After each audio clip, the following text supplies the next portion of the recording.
Good morning, everyone, and welcome to the 26th meeting in 2012 of the Finance Committee of the Scottish Parliament. Could I please remind everyone present to please turn off any Blackberries, mobile phones, pages, etc.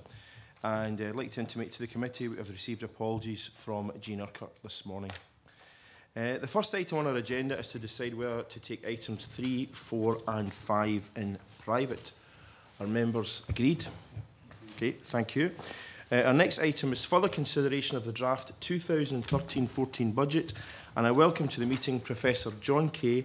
Can I thank Professor Kay for his paper and invite him to make an opening statement before I open the discussion to questions. Professor Kay.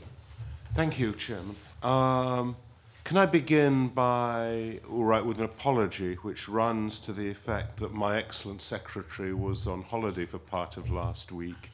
So you had a document which was edited only by me and not very well, and it contains a number of typos for which I apologise. I hope they'll be self-explanatory as we go through, and we've posted a proper version with the clerk to go on the website. What I thought would be most useful to you would be not if I expressed opinions, which I think you have plenty of people coming to this committee to do, but if I were to set out a framework and the kind of issues which, if I were in the committee's position and asking the kind of questions you have asked, I would be addressing and examining the budget and in quizzing the government about it. Now, the basic starting point which I've taken is that if you ask what contributes to growth in Scotland, the answer is growth in Scotland is basically created through Scottish businesses. And therefore we're asking, when we ask about growth, what the government can actually do to help businesses. And I think the government can help businesses, broadly speaking, in three ways. One is government can provide infrastructure.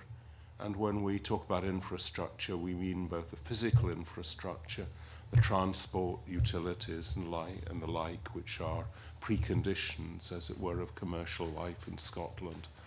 And the social infrastructure, meaning the education and skills of people who work in Scottish businesses, the houses in which the people who are employed in them live, and the like. So the first heading is infrastructure. Second heading is, as it were, sectoral specific initiatives of various kinds. Now, I have a very firm view on that one of the things that happened in the 20th century, actually, is that globalization made it much more possible for small states to prosper economically than had been true before. To stylize a little, but not too much, the 19th century was a century of the expansion and growth and development of large states and empires. And that happened in large part for economic reasons, because getting control of larger quantities of resources was seen as the key to both military strength and economic prosperity. If we look at the history of the 20th century, it essentially that trend reversed itself. And a large part of the reason was that it became, as a result of the freeing of global trade and capital movements, possible for small countries to operate in a global environment and not to have to have within their own borders all the resources, either physical resources or skill resources, that were needed to create a prosperous society. Now, the corollary of that is that the way the small state operates in the global world is by particular specialisms which are developed on an international scale. And if we look at the successful small states of Europe, whether we talk about Denmark or Finland or Switzerland, we can see that we can identify particular specialisms with all of these countries, specialisms that are reflected in groups of their firms and are in fact rather rooted in the history and culture of the society.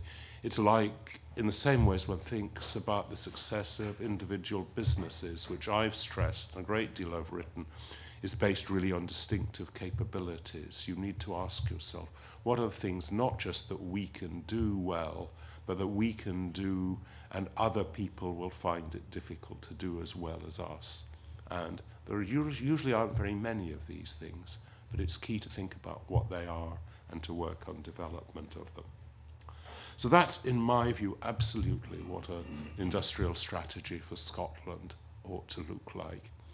And if one identifies, and I think this has happened in the Scottish Government over the last few years, if one identifies the areas in which it's plausible to say that Scotland has advantages of that kind, we have the advantages that the UK has in being an English-speaking country, which are really advantages in business services and perhaps in aspects of media. And that's been reflected particularly historically in Scotland's strength in financial services.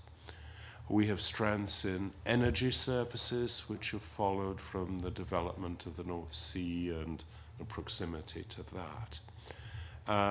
We have a position in premium food and drink, where around Europe a lot of produce of high quality at the top of the market comes from Scotland.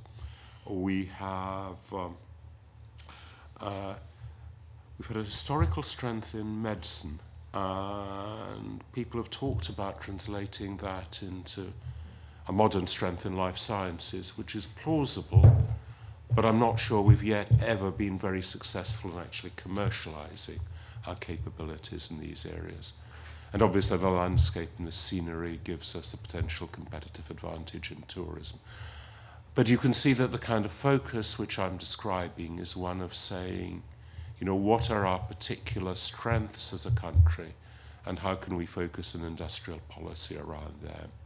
And that takes me into the challenge which I think you should be throwing at the government, is to ask, how are you focusing on these strengths? What are you doing to develop skills and capabilities in these industries? What can government actually do to contribute to success? So that's a second area, sector-specific industrial policy. And I pick up in the note I prepared for you the point that when people talk about industrial strategy, they talk about, you know, picking winners in a rather disparaging way. Now, if you've heard what I've been saying, it is exactly picking winners that is what I'm describing. The reason picking winners has such a bad reputation is the sectors people tended to pick when they picked winners were not sectors that were winners. They were sectors which they would have liked to have been winners, or which they were losers, which people wanted to turn into winners, or whatever. The winners I'm talking about are real winners, in which there are good reasons for believing we have a competitive advantage. The third area is to do with macroeconomic policy. Now, as we all know, Scottish Government has relatively limited leverage in terms of macroeconomic policy, but it does have some ability in terms of priorities to allocate, to make allocations within that particular budget. And that raises issues about capital versus current expenditure, and about the directions of expenditure, and about possibilities of emphasizing for reasons of recovery sectors that are both particularly cyclical and particularly employment intensive. Construction is the one that is most obviously jumps out if one thinks in these areas, and construction is both employment intensive and particularly severely hit by recession. It also fits into some of the other requirements which we have in terms of infrastructure. When I talk about infrastructure, I've raised simply to open questions as to some of the areas which I think you should be asking questions about in relation to infrastructure. We have there primarily transport, we have telecoms, and we have other utilities. And the question on the transport side is how much activity is directed towards helping business rather than doing things for consumers.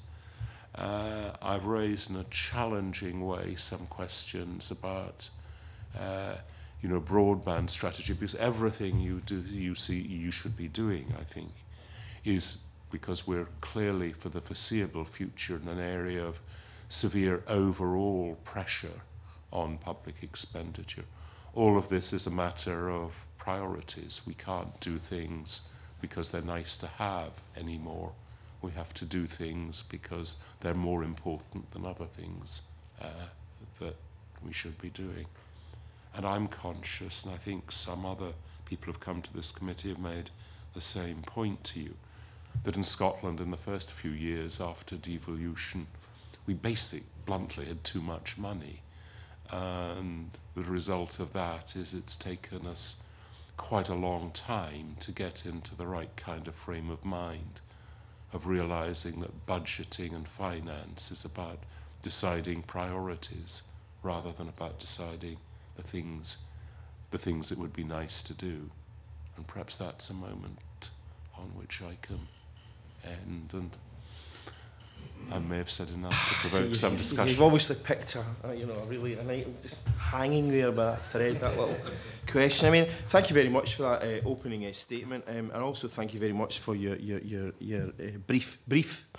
We could say the briefing note that we sent us. And I noticed that both in your briefing note and indeed in your opening statement, you've set us a lot of questions to put to the Scottish Government. And indeed, a week on Monday, we will obviously have John Swinney before us at a meeting in Hoyk, and we'll be asking him, no doubt, a number of these questions.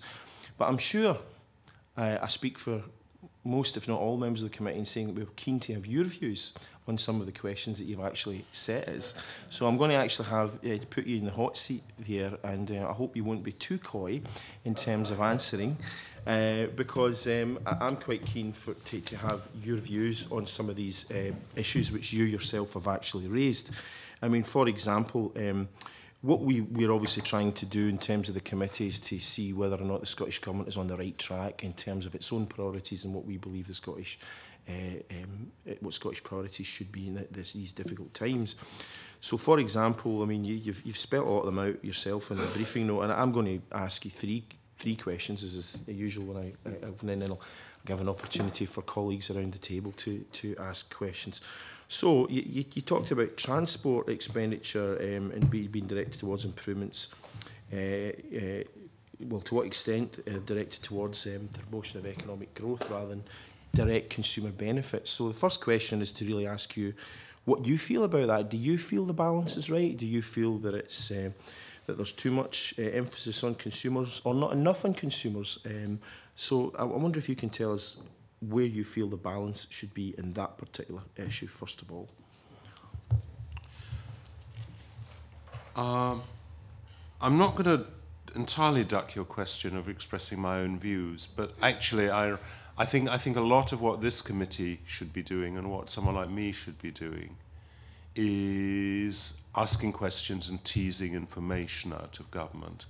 And I think in some areas we may not have the information we need to take a view. In transport, I think I wouldn't have flagged the issue in the way I did, if there weren't in my mind two concerns. One is that possibly our transport concerns are rather too consumer-friendly relative to business-friendly. And we've been spending quite a lot on rail, for example, which is mainly consumer-directed rather than business-directed.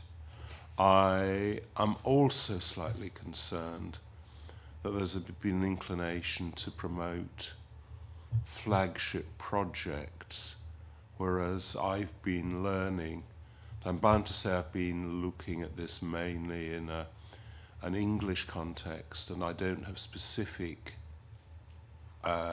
instances to quote in Scotland, but I've been struck when I've been looking at transport priorities at the extent to which people have focused on large improvement, large projects where you can see the difference very easily when there are actually larger returns to be made from what are, as it were, piecemeal improvements. I focused in some of the work I've done on that in the English context on one or two particular areas where there are really quite spectacular returns to be gained from improvements which have been postponed for 20 years, because every time there is budgetary pressure, people can knock that particular project back. There's a mile of the A21 between London and Hastings that has needed to be dualled for more than 20 years, and there have been dualling plans for doing it at 20 years, and it's still true every morning and every evening that there are long tailbacks on that particular mile of road, and that's bad for business as well as being bad for consumers. So I think there's a lot of mileage in transport in looking at little items rather than big items that tend to attract more political attention. I mean, I can understand that, but in terms of you talking about business versus consumer, and you talked about the rail there, do you think therefore there should be more emphasis on, for example, road maintenance or new road building, or where do you feel? Yes, you do. So right, because most freight obviously now goes by road, I suppose. Yeah. Right, and as you know, there's a certain amount of volume of freight goes by rail, but it's generally very low value traffic. Yeah. That's right. It tends to be things like coal and stuff like that, as opposed to finished goods, right? So, and you touched also on the issue of broadband. Now, broadband is quite an issue of quite high profile. Sitting in my constituency, I know that there's a lot of businesses and indeed consumers who feel that they want to see superfast broadband rolled out as soon as possible. I got from your briefing and your statement that you may not be so supportive of that. I may be wrong in that, so I'm just wondering again if you can talk a wee bit more about that particular issue. It's a very interesting issue, and there are other people, I think, who have done more work on this subject, but I've been impressed by some of the things I feel I've learned from them. And I think the cost of providing widespread, very fast broadband is actually quite high.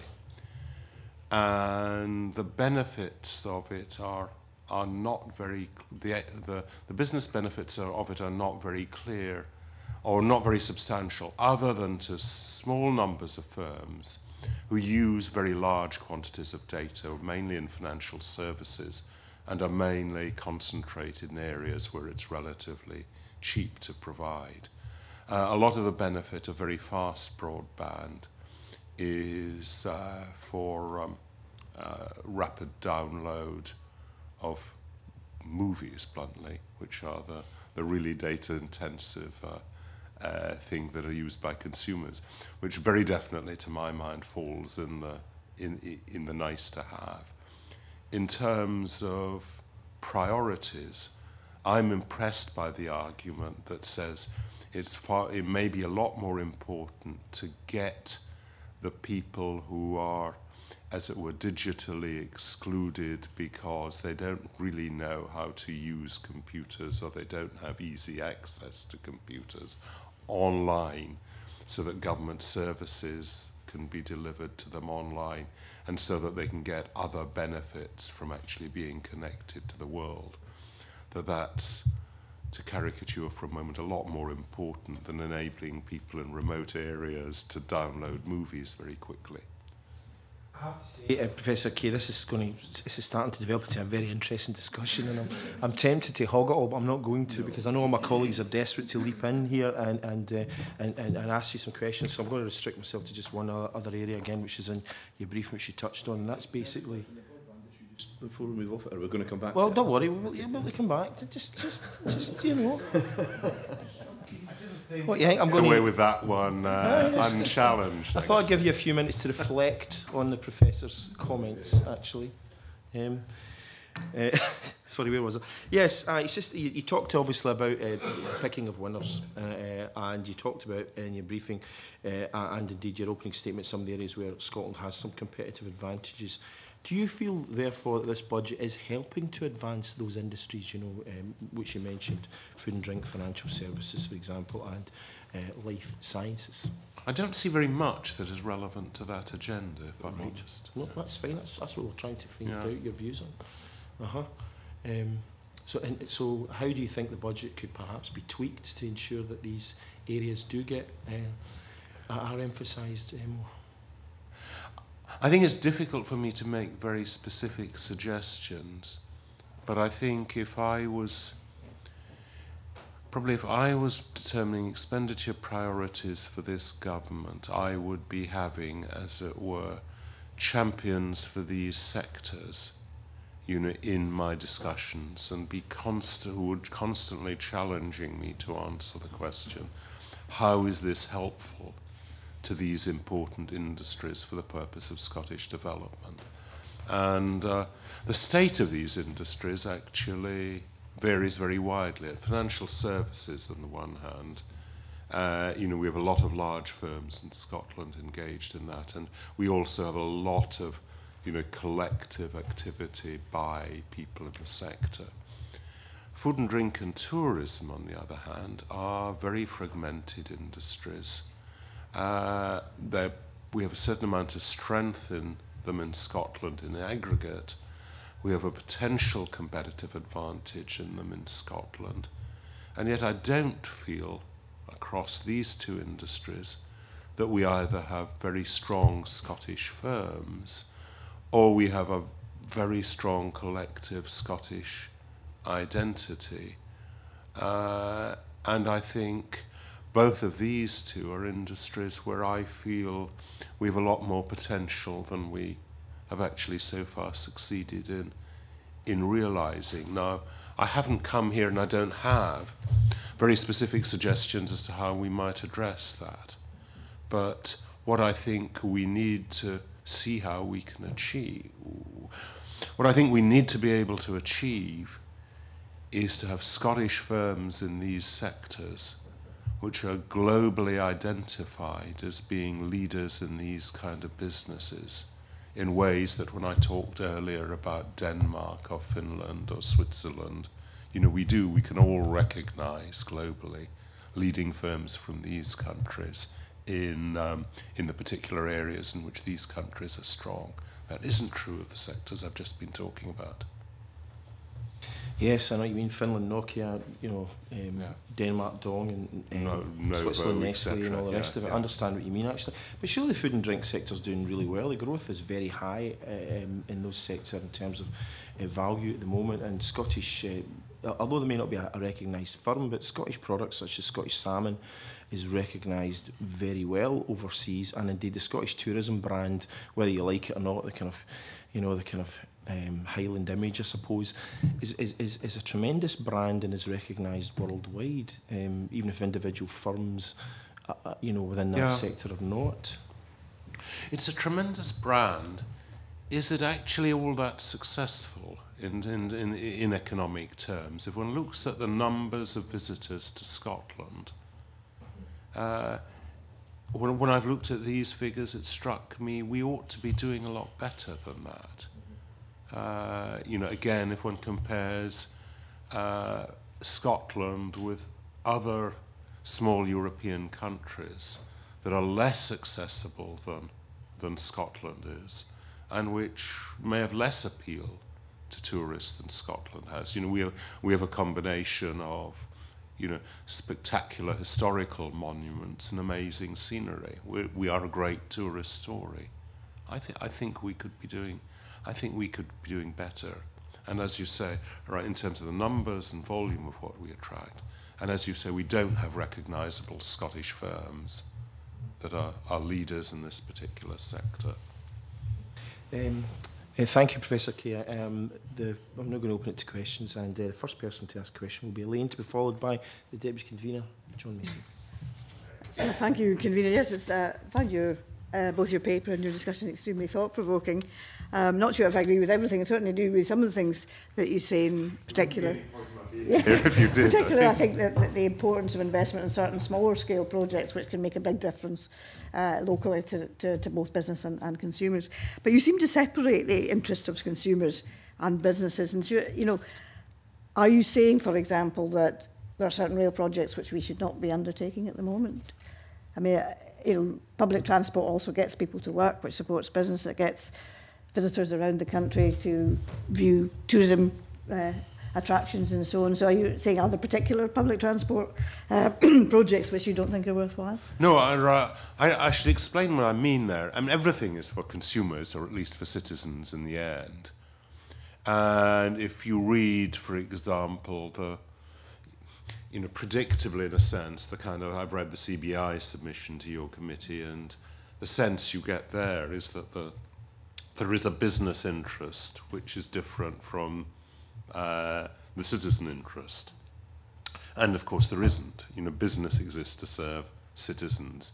If we impose taxes or we give help to business, in the end these taxes are taxes on people, and the help to business only makes sense if it actually helps Scottish people directly or indirectly.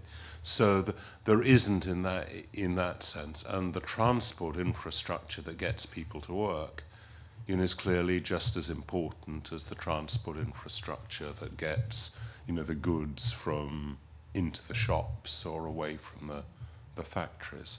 So there isn't an issue. There isn't an issue there. But I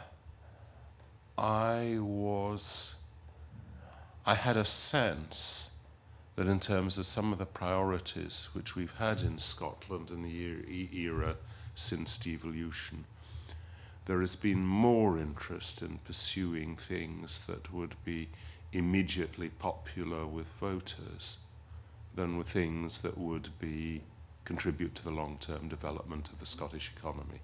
Can you give us an illustration or two of that?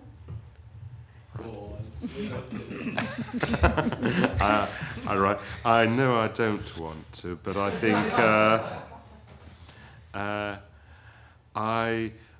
I cannot help but be sceptical about what one or two commentators have described as the culture of free, which is concerned about prescription charges, bridge tolls, tuition fees, personal care, all of which, in my view, are aimed at things that I'm thinking of my words quite carefully here, things that are known to be popular policies with affected groups, and which may not actually reflect properly underlying Scottish government priorities in terms either of using public expenditure to promote equity in Scotland or using public expenditure to promote economic development. That's as carefully worded as I can. And I appreciate that. It's very carefully worded. Can I just two brief other issues? One was on the broadband issue, and you make the point that very fast broadband is attractive to consumers who want to download films and so on, but not necessarily for the business interest. I wondered whether, if you would think in terms of broadband investment, whether actually it should be more skewed towards it providing everybody or all businesses in Scotland a sufficiently fast system to be able to compete, rather than concentrating on the very fast delivery in certain areas. Well, I think in all of this, we have to look at the costs versus the benefits. I mean, that's the underlying message of all of this. And Scotland, as you know, in this sense, is a rather strange country. It has a rather densely packed central belt where it's not terribly expensive to provide these kind of connections to a lot of people. But it also has very large land area where it becomes more and more expensive to provide these connections.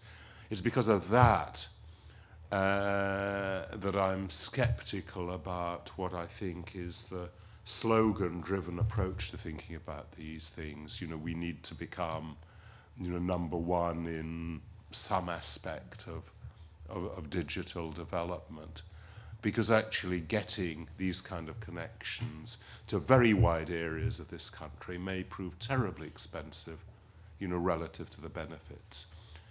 And we can only discriminate between business and consumers for these purposes really by the area in which they're provided. It isn't much cheaper if you're serving a rural area to provide broadband to businesses and not to to consumers. We provide it to the area or not at all. So I think we just need to look skeptically at all these choices, and need to be demonstrated. For me, it needs to be demonstrated what the benefits of doing it actually are in relatively specific terms. We can't frame this issue as people saying we need to be number one, or X% of the population in South Korea has superfast broadband. We need to do the same in Scotland. I don't think that's a very strong argument. Finally, I was intrigued by your statement, the ideal business tax is one whose impact is largely exported. That sounds like the mythical beast of a popular tax. I wondered if you could give me any examples of the type of taxation you would be thinking of when you make that statement. Yes, I could. What is Scotland's iconic product? Whiskey. Sorry? I said whiskey, but that's maybe just me. Yes, of course it's whiskey. I mean, it's right. It's a product in which we have a competitive advantage. It's probably the only product anywhere for which people use the name of the country when they're talking about the product. That would be a business tax that would be substantially exported. On whiskey before it's exported? We're talking about a tax on the production of whiskey, not a Taxation on tax on the production? consumption. Yeah, on production, yeah. Thanks. So it's an illustration, and it makes the point that whether who the incidence of a tax on business is a tax on depends on the structure of the tax. And there's a contrast there between the kind of tax we're talking about there, which might be exported, as against a kind of tax on a competitive industrial product, which might simply damage Scottish business to no benefit to anybody, to a tax on retailers within the tax on large retailers in Scotland, which is effectively a tax on Scottish consumers. John, to be followed by Bruce. Thanks very much. This has been very interesting so far. And could I just touch again on the infrastructure issue? I mean, for example, rail or broadband and these things. I mean, you've said how you think sometimes we make decisions that are short-term rather than long-term. I suppose that's one of the disadvantages of being in a democracy. But, I mean, if we want to keep the population in Scotland in the more rural areas, which it has been, we've been struggling to do over the years, so in the long term, isn't it a good thing to put in infrastructure, even though in the short term it doesn't produce quite as much result? Yes, we have to ask these questions. And it's possible that the only way we'll keep people in Scotland is in rural Scotland is to enable them to download movies very quickly. But there are other things I'd try first, I think. I mean, on rail, I just wonder if it's actually possible to disentangle the benefits between the consumer and the business. I mean, we're trying to improve the Glasgow-Edinburgh links, which business, I think, is very enthusiastic about.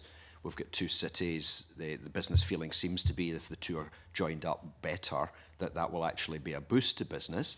It obviously helps individuals live in Glasgow, work in Edinburgh, vice versa, which may not be a great advantage, although it does mean an individual business has a bigger pool of people to kind of draw from. Do you think we can disentangle these things? We can disentangle them to some degree. I mean, I think Glasgow-Edinburgh, a faster rail link between Glasgow and Edinburgh plainly has substantial benefits both to consumers and to business. If one takes other instances, do we want high-speed rail links between other Scottish cities? Well, I haven't done any, or I haven't either done or seen any specific cost-benefit analysis of these kind of proposals. But from what I've seen of other cost-benefit analysis of high-speed rail, it seems to me very unlikely that that would be a sensible transport priority. Our rail link, like the border rail link, raises rather different issues. And it was one of the ones I had in mind when I raised the question in what I wrote. We need to be very careful when we're thinking about claimed benefits for a particular transport link, whether the benefits of that transport link are simply attracting activity from one area of Scotland to another, or whether they're actually generating new activity that would not take place if the rail anywhere in Scotland if the rail link weren't there. And that's the question whether that has to be posed. And I use that example because in my view that distinction was not made in the discussion around the claimed benefits of that particular proposal. That again is quite a difficult one to disentangle, isn't it? Because you know, again, if you take the Glasgow-Edinburgh one, which we're probably all quite familiar with, you know, is it really boosting business in the two cities, or is it just meaning that it's convenient for people to travel backwards and forwards, people have a bigger choice of where they live, which may not actually benefit the business itself? I mean, again, I wonder if we can disentangle that. Well, I think it will benefit the business itself if people spend less time travelling between the two. If businesses in one city or another find it easier to attract people who work in other parts. People live further and further away, because is that not what happened in London, that as you improve the rail links, people live Peterborough and whatever? Yes, they're right. That's true, but it has produced benefits both to them as consumers and to the businesses in London in terms of their ability to attract good and skilled workforces. Okay. And people are not flaked out at the beginning of the day because they've been travelling already for an hour and a half to get there. The other area, if I could, I'd like to touch on would be education. You mentioned that we've got to consider the balance between different components of education expenditure, especially between higher education and the rest. And I just wonder if you could maybe expand a little on that. I mean, for example, should we be putting more into further education rather than higher education? Or even within higher education, should we be concentrating more on, say, engineering, food and drink, hospitality, which, as you've suggested, are the kind of success areas? And should we be, you know, less people studying politics, history, these kind of things? I think if I can take the second part of that question first, if you look at the countries I was talking about earlier, you know, the successful small economies of Western Europe, it's very clear if you look at their education systems that they are significantly biased towards the industries in which these countries have competitive advantages. And I don't think we've thought about Scottish education in these kind of terms very much. So I think that's a really key issue to raise, and one that is directly relevant to priorities for the Scottish Government, and that's and the Scottish Government's budget. And that's true both at the further education and the higher education level. Obviously, the balance of priorities issue was raised in my mind by a sense that what's been happening in this budget and the last has really been to try and respond to worries about that the higher education system may potentially suffer from its very differential treatment relative to the higher education system in England by shifting resources within the education budget towards that sector. And that might be the right thing to do, but I would have in my mind queries as to whether it's the right thing to do, and certainly something I would want to look at very carefully before I believed it was the right thing to do. Thanks so much. Okay, Bruce to be followed by Gavin. Thanks, Professor Kay. You've opened up so many areas in terms of my mind about what I'd like to ask you about, so I'll need to try and concentrate down to a couple of them, otherwise the convener won't let me continue to ask you questions. Can I go back to broadband, first of all, because as you laid out the areas about where Scotland has got its natural advantage, its unique selling point, you know, much of that already recognised, I think, by the Scottish Government. Whether they're putting enough into it is the question we've got to ask ourselves. One of the things you raised, and I think it's, and this is why it's germane to broadband, is the fact about are that English-speaking nation, and the fact that that's one of our great strengths. Now, if that's one of our great strengths, is it not, in economic terms, then important, therefore, that we give that as many of our people as we can achieve are therefore connected to the rest of the world as best as can be achieved.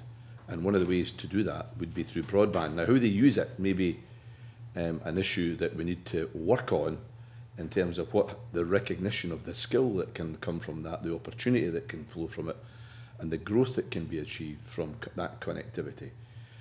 So but surely in principle terms, it would be a good thing if that's one of our key strengths, to have as many people in our country as we can connected to the system that actually the rest of the world is involved in through the broadband. Yeah, and that sounds good if we express it in general terms. If we try and turn it round to specifics, and discover that what being connected to super fast broadband actually means is primarily being able to download a movie in 5 minutes instead of half an hour, the arguments sound much less convincing. Equally, if the main need for super fast broadband in business is to download very large data sets for financial services firms, that's obviously absolutely essential to the competitive position of financial services businesses in Glasgow and Edinburgh.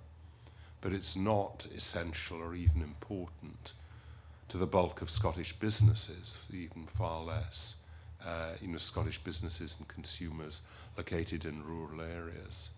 If I could make a suggestion, convener, I've been very much influenced in my thinking about this by Professor Patrick Barwise at London Business School, who I know has done a good deal of work and is very convinced of the structure of argument that says what we really need to do is to spend our money and resources bringing basic internet access to the whole population, rather than providing super fast access to the minority of people who will actually make very effective use of it. And since this argument is clearly important in a Scottish context, I would invite you to get his advice on what the right things to do for Scotland might be. Before I move on to the second area, though, the other issue involved in that, of course, is in terms of the structure of the Scottish economy. We have a situation where we've got low entrepreneurial growth, despite our incredible history of being able to do that. We've got a situation where most of the economy is actually based in smaller firms rather than the large firms. And therefore, by the nature of that economy, a lot of that is out in the more rural parts as well. So it's not just about our competitive advantage in English-speaking language that gets us out there. It's actually the structure of the Scottish economy suggests it would be, in my view, and it's just, I find this fascinating actually. Unlike the Midlands, that actually the Central Belt, while it will get connected up to super fast, to make sure that we've got the ability to grow these entrepreneurs in future in all of Scotland, and to support these smaller business units of the way the Scottish economy is made up. It would suggest that we need a more disparate system of connectivity and broadband than other parts of the UK would do, perhaps. I'm arguing on my feet here because it's just curious. Right. I'm not sure how many businesses would regard the speed of their internet connection beyond a certain level as being an issue of critical business importance. That's something we can get facts on. Okay. But I think one has to pose it in that kind of way. I think in what you were to say, you raised two fascinating questions outside the connectivity issue. One of which is Scottish entrepreneurship and the kind of Scottish entrepreneurship which we've had in the last few decades, and the way I describe it sometimes is to say that what we haven't had much of is entrepreneurship that has come out of the Scottish middle class. You know, if one thinks of the successful grown Scottish companies of the last couple of decades, we're pointing to the transport businesses which emerged essentially out of smart people in local bus garages. We're talking about kind of Jim McCall at Clyde Blowers, Tom Farmer, and so on. These are not people who've come out of our rather good Scottish universities with that kind of training from the Scottish educational system, who've been our entrepreneurs. So we've had some entrepreneurial successes, but they're of a particular kind. And I would very much like to try and work through why that's so. I'm also closely related question. You're right that Scottish business as exists today is widely dispersed across Scotland, but a large part of the reason for that has been the steady drain of corporate headquarters out of Edinburgh and Glasgow. And that's one of, I think, the really damaging things which has happened to the Scottish economy over the last few decades. Okay, just quickly into another area, Convener, if you don't mind. The food and drink area, which one of the areas you thought we could do better in, and maybe I'm blinded by the numbers, but certainly in terms of, and the Convener mentioned salmon, but if you look at the growth of the Scottish whisky industry, in terms of the exports, which exponentially seem to be growing year in year, and and these are the two iconic things you can look at, the salmon and the whisky industry, but beneath that, we've got exports in beef and lamb and fish goods, which are increasing significantly. Not that it's not got its difficulties in some areas, by the way, but I could go on about that forever as well. But in terms of that's so closely linked to the branding issue of the clean Highland spring water. And therefore, while we might not have the iconic brand names, although Diageo must come pretty close to that, in terms of the whisky industry, we do have a branding system which we've emphasised for a considerable amount of time, perhaps not on the name, not concentrating on specific firms, but using the brand of Scotland as a whole to push that product out there across a wider section, perhaps, of businesses than just the one iconic one. Can I take whiskey for a moment? Because I think Right, yes, I think that's an excellent idea.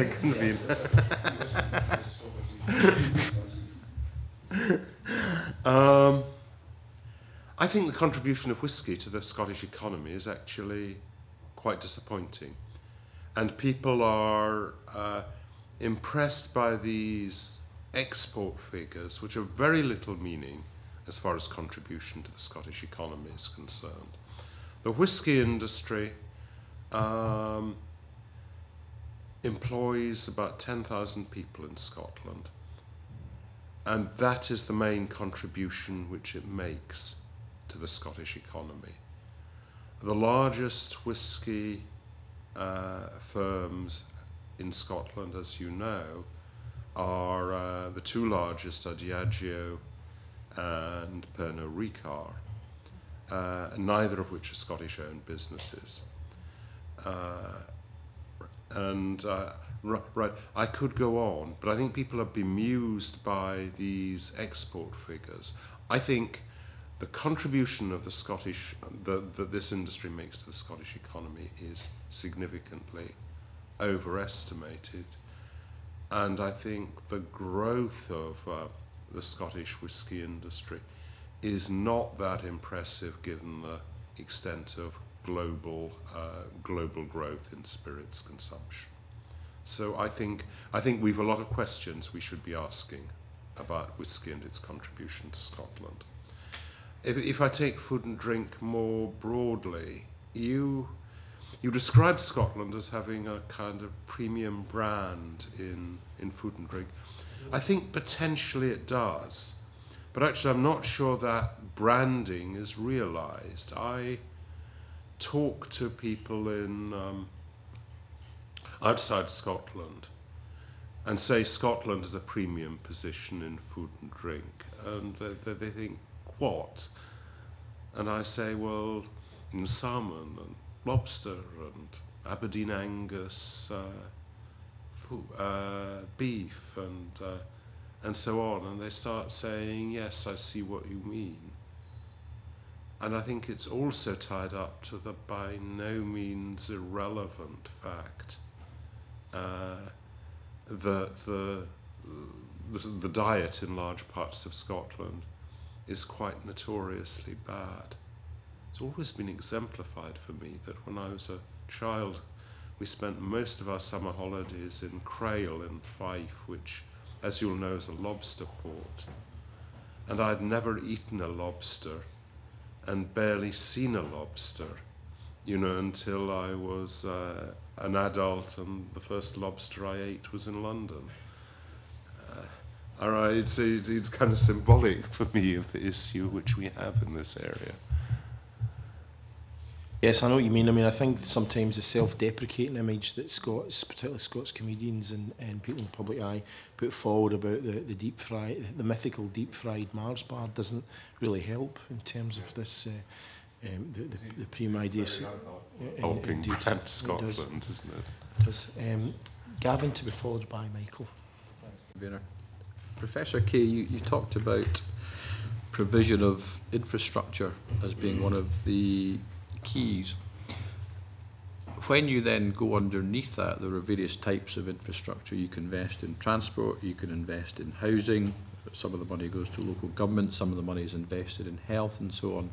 Do you have views on when the budget is tight and when there are priorities that are going to help economic growth, how do you sort of compare infrastructure investment in housing versus transport versus others? Do you have any views or thoughts on how you get the biggest economic impact when you do invest in infrastructure?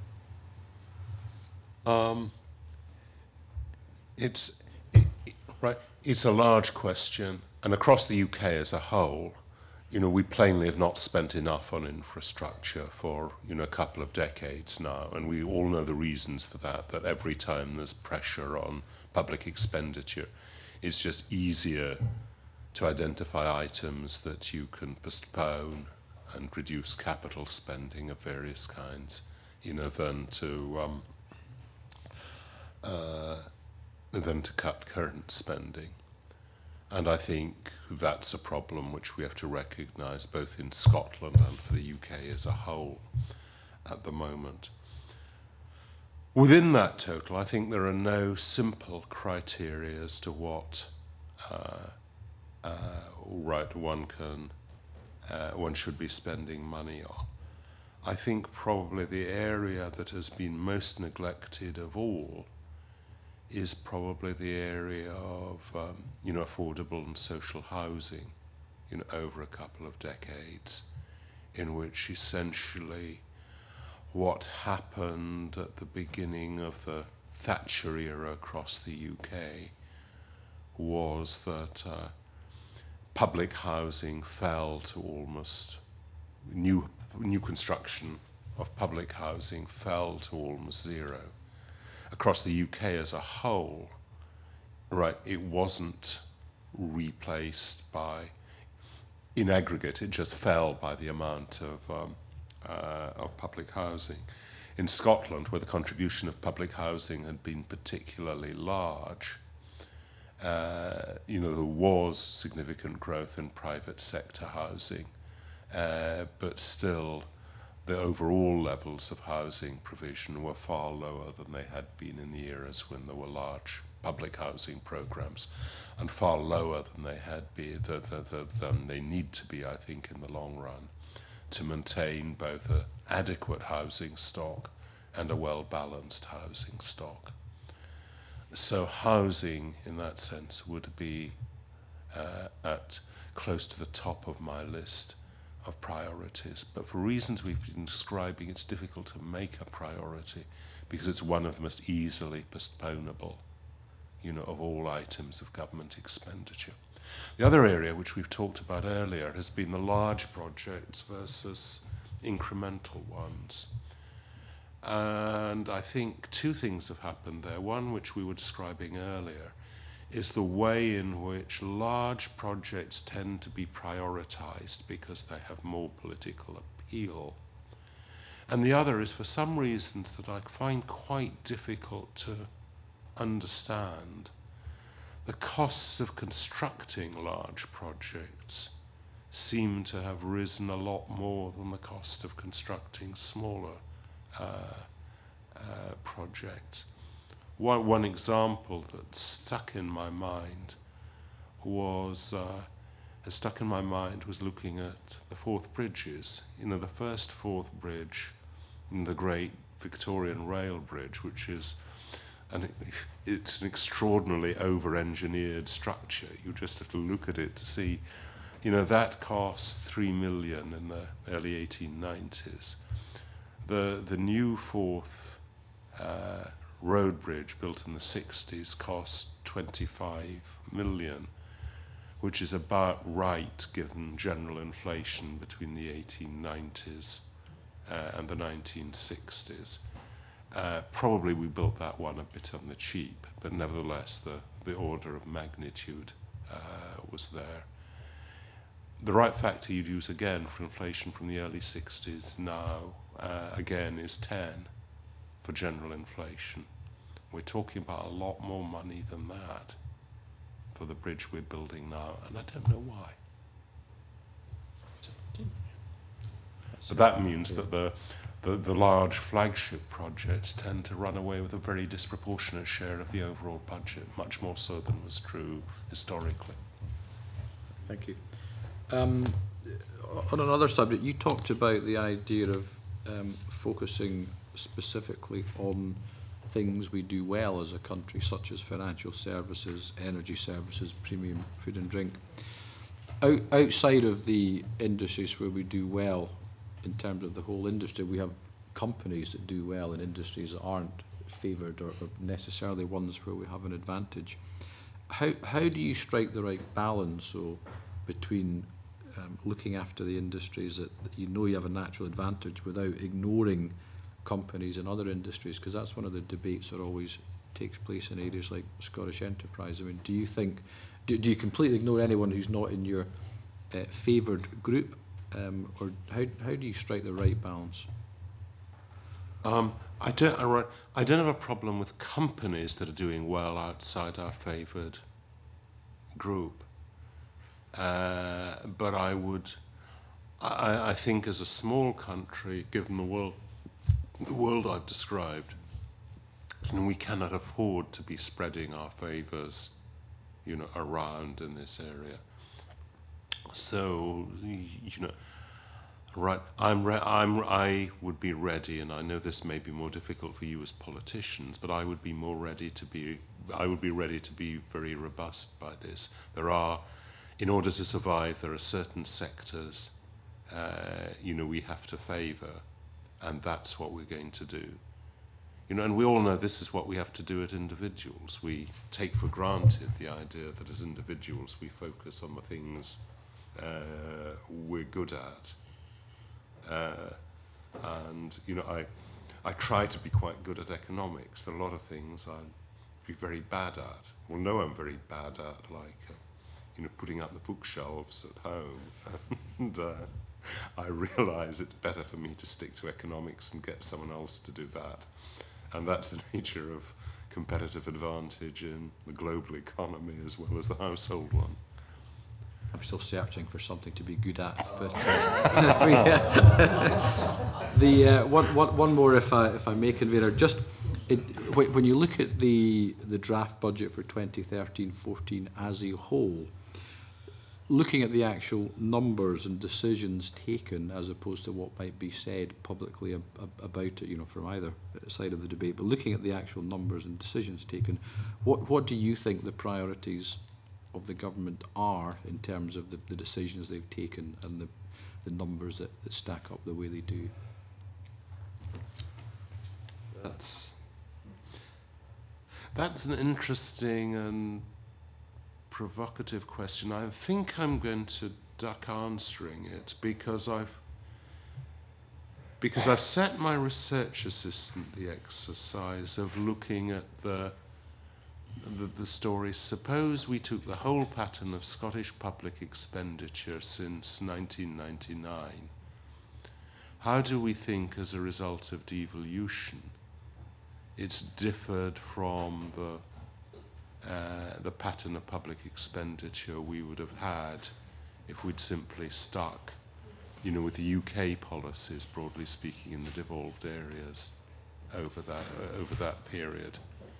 And I think that's a question about the impact of devolution to which I would really like to know the answer. It may or may not prove to be interesting, but I think it's a question we need to ask, and the question which would really enable one to give the good answers to your questions, which says, forget about the political rhetoric. Well, how do Scottish Government decisions actually reveal the Scottish Government priorities? I don't know the answers. Thank you. Michael. Thank you, Convener. Professor Kay, you said in your briefing, but also in your comments about the sort of desirable things that we want to have, and there have been, you know, a focus too much on that as opposed to what we actually need in terms of getting our priorities right. And we've heard a lot of evidence from other academics and people involved in the economy and academia suggesting to us that we have to think about that, you know, that we have to get our priorities right. And one of the buzzwords that keeps coming up is preventative spend. You know, that we have to get a focus on what we spend now so that we don't have to firefight or end up paying more in the longer term. And the one that's usually used as an example of that is the free personal care, or probably should more accurately call it publicly provided personal care, because it's not free. So are there other areas where we have to look at that in the context of the suggestions that you made, that the priority should be on spending money now that will benefit public spending in the longer term as much as spending money now which will benefit private business or the wider economy? Yeah, I think it's quite a good buzzword to have. Although if you look at the area in which there is the potentially biggest impact for doing that, it's also the most difficult one, which is basically health more broadly. Personal care, it raises it to some extent as an issue. But bluntly, we would make the Scottish population a lot healthier if we spent more on the kind of things that would make them healthier and less on treating them when they get ill. But that, as I think we all know, and we probably all recognize from our own lives, is largely not what the population wants to hear. You know, they want someone to make them better when they get ill.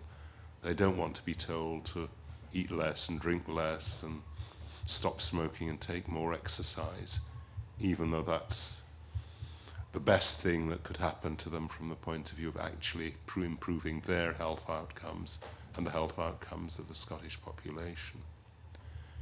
And I think we have these kind of difficulties in many areas of preventive care. But we have other ones like, offender management and crime is broadly another striking example of where, the cost of activities that might stop people committing crimes in the first place can be very cost effective relative to the cost of locking them up when they've done the things we would not want them to be doing, where the attractions of trying to tag people and let them out into the community rather than keeping them locked up, the cost benefits of that can be very attractive as well. I think we just need to be constantly asking these kind of questions.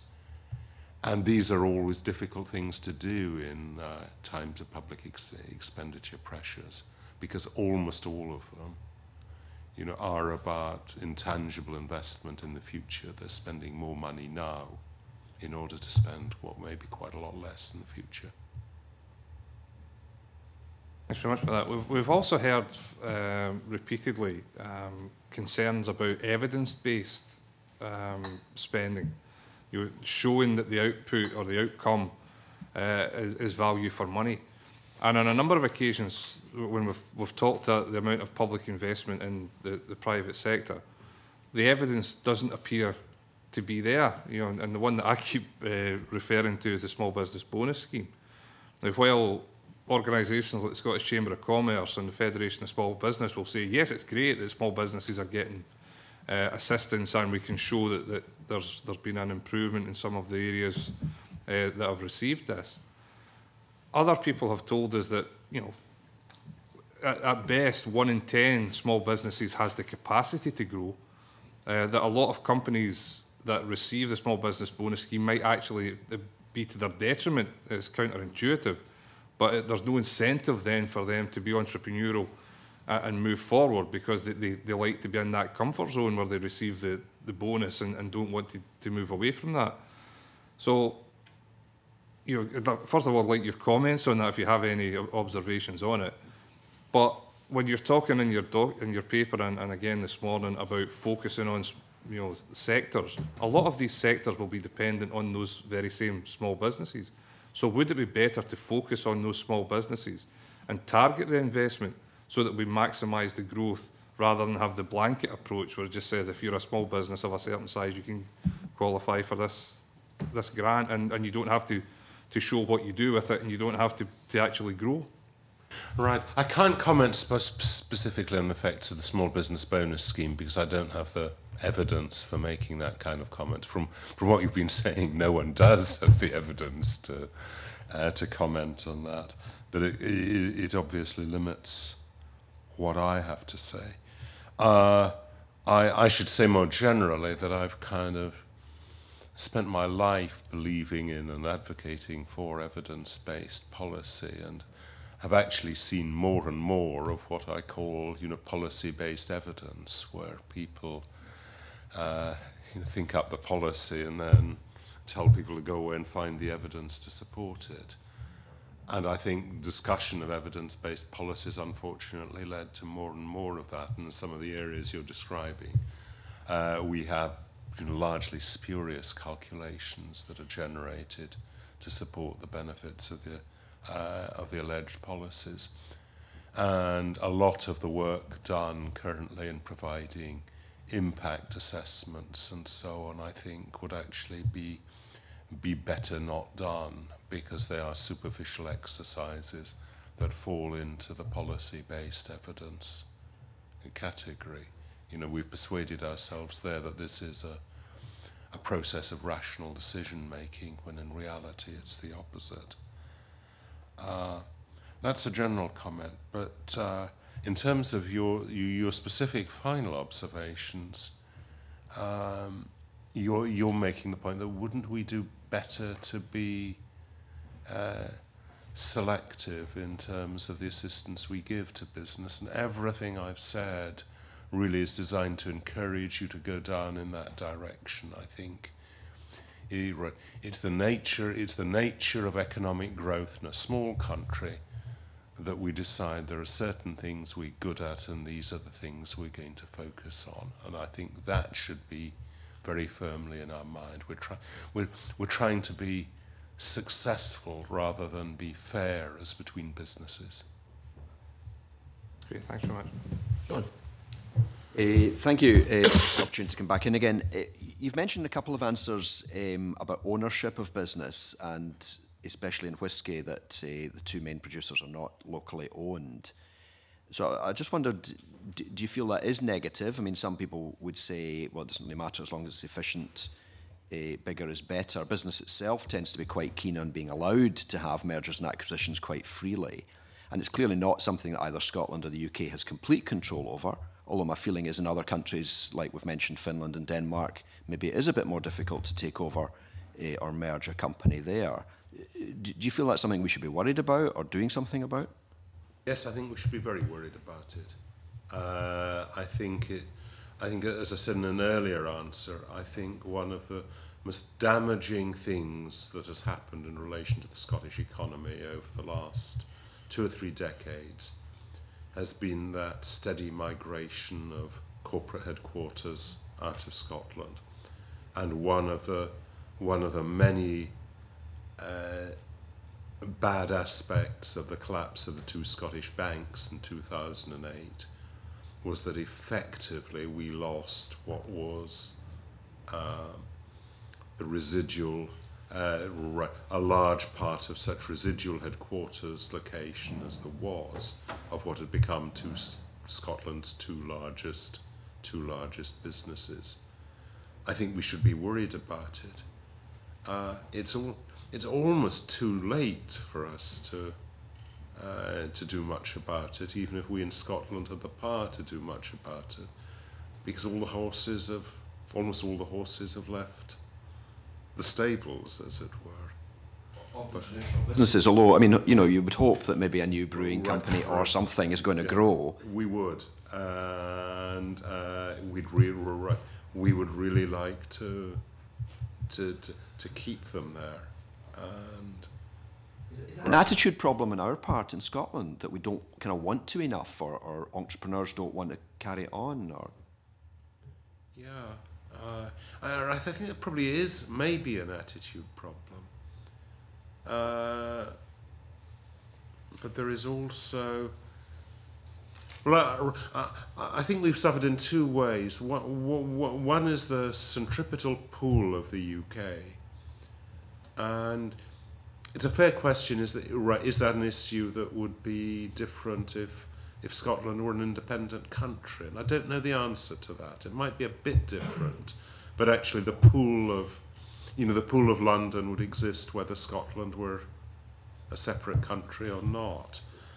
But it's also the fact that the UK has had a policy which is probably the most accommodating in relation to mergers and acquisitions of any of the major economies in the Western world. And I don't think that has been a good policy for the UK, and I think it's a policy from which Scotland has suffered.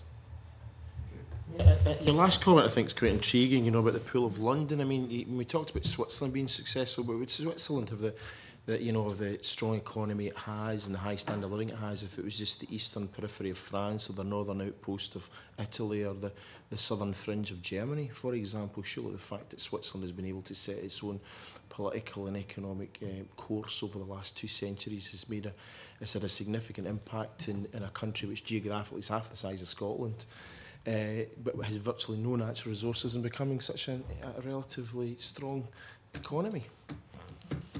Right, we're in danger of getting into a political argument that I don't want to engage in. I'd make the observation that for many economic purposes, one would regard Switzerland as part of the economy of southern Germany. And you can make of that what you will, I think. Yes, right. I don't think the Swiss would necessarily agree with that. I don't think they would. Certainly got a high standard of living than Germany has per capita. Right. And purchasing power parity. Right. Just as one might say that Holland and Denmark are to a very substantial degree part of the German economy. And it goes back to what I was saying right at the beginning about the role of small countries, that's a very sustainable and economically manageable situation to be in, that they are heavily economically integrated into their larger partners, while having, and that severely limits the degree of economic autonomy they have, and everyone ought to recognize that. But it doesn't prevent them functioning as independent states either. Focusing on their own priorities. I know what you're saying about Switzerland, but I would have thought it would just be a mountain rural area where folk would move to larger German cities to get work if it wasn't structured the way it actually is at the moment. Certainly it's avoided 2 world wars by being an independent state, is it not? And one strange thing about Switzerland actually is how scattered the population of Switzerland is, that the 2 major cities of Switzerland, Geneva and Zurich, are small relative even to the size of Switzerland. Aye, indeed. You know, they're also able to take sort of decisions such as, for example, to be. You know, but anyway, I'm not going to go. I want to try and get back to the Scottish budget. Sorry, I digressed on to Switzerland. It was after visiting Switzerland I decided to join the SNP, actually looking at their country and looking at ours by comparison. So it's very dear to my heart. In terms of the Scottish budget, you say in your briefing that the Scottish Government has limited levers in fiscal policy, which we all acknowledge. Its macroeconomic influence is essentially confined to the effects of allocate and reallocate within an overall budget total. And therefore, I would basically ask you where you would reallocate, if at all, resources within the Scottish budget in order to fulfil, you know, the Scottish Government's own set objectives of sustainable economic growth.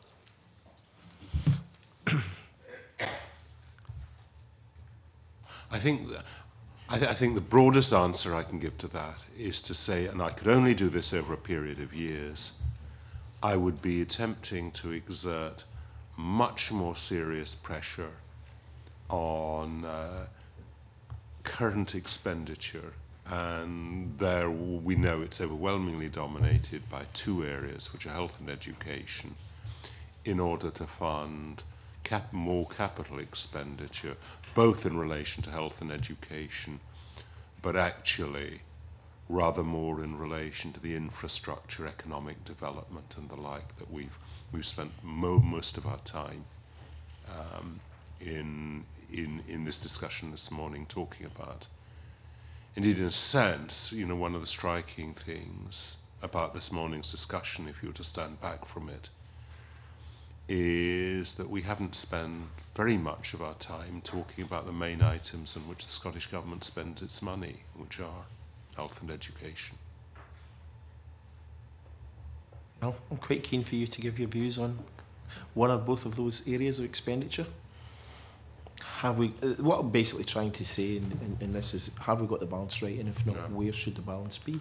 It goes back for me to the fact that in the first 7 to 10 years of devolution, the Scottish Government had too much money, and the result of that was we had substantially increased current expenditure in both the health and education services, without, it seems to me, having improvement in outcomes that were commensurate with the additional amounts we spent. And the difficult problem which we face now, but this is for me the central issue in budgeting in Scotland over the medium term, is how we gradually recoup some of that expenditure without actually doing too much damage to the level of service provision in these sectors. And that's going to involve reducing relative pay in some areas, reducing numbers in some areas. And it isn't the case that there wasn't any benefit from the additional expenditure, but there wasn't enough relative to its amount. Okay. And just one other thing I want to touch on in terms of broadband, because it's been discussed quite a lot actually this morning, is you talk about download speeds and all this kind of stuff, but I mean, if I was deciding to go on holiday to Orkney or Fort William or something like that for a week, and I was trying to get in touch with some wee B&B or whatever it was at a hotel, and it took me half an hour to download the information as to whether or not they actually have vacancy or not, I mean, I'd probably decide to go somewhere else. I mean, surely, you know, because tourism is integral in these, it's the basis of a lot of these economies, things like having fast broadband connections do actually make a difference even to these very small 1-2 person businesses, and indeed the other wider business community which depends upon them, and indeed the whole structure of some of our rural areas. They shouldn't be therefore at a competitive advantage, and it's important that we do connect these people. I'm not the person to get into kind of techno-geek discussions, but actually the broadband speed you need to download emails from a B&B is not very fast, right? And you certainly don't need, you know, super fast fiber optic cable to say, you know, do you have a room on Thursday night? Yes, indeed. That is, of course, the case. But the difficulty is that some of these rural areas don't even have anything much. I mean, I've got in part of my constituency where it's effectively dial-up, and there's no real incentive to actually take the step to actually have an effective broadband connection unless you're actually going to go the full hogging of the super-fast broadband connection, which obviously would allow the opportunities for businesses to expand in the locale. I mean, I've got businesses in my I'm talking about the island of Arran here. I've got businesses there with 90, 100 employees in an island with 5,000 population. So even in rural areas, you can get relatively large businesses for those communities. And yet, you know, in some parts of the island, you've got very, very basic connections, which often don't seem to work, and the level of frustration is high, and no one would expand or set up a business in places like that. And that's why HIE and the Scottish Government are working to try and expand broadband in these areas. It's so that we don't have the whole Scottish economy focused on urban Scotland, ultimately. You know, and reduce their... trying to give them an advantage. Right, and I'm in favour of that objective, obviously. Right, all I'm doing, really, is trying to signal that we ought to be framing these issues in terms of costs and benefits. We should not be framing these issues in terms of let us make Scotland #1 in this and that and the other, which is very easy for us to sit round in Scottish Parliament and make ringing declarations of. But we have to ask about each of these ones. Is this actually the best use of limited public money? And I don't want to say more than that, but I've read the Scottish Government's digital strategy, and it didn't seem to me to be asking questions about costs and benefits. It seemed to me to be providing slogans about how exciting broadband was, and that's not the way the Scottish Government should be making expenditure decisions. And I don't think it's the way you should be reviewing them in this committee. That isn't going... I'm stopping a long way short of saying I'm offering an alternative policy. I'm just saying there ought to be a lot more questioning, I think, of these objectives than there has been. Okay, that seems to have exhausted questions from members of the committee.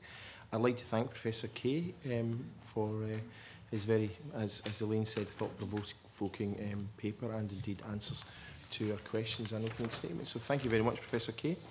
As the committee earlier agreed to take the remaining agenda items in private, I therefore close the public part of the meeting and suspend until 11:30 in order to allow Professor Kay and members of the public to leave, and also to give members an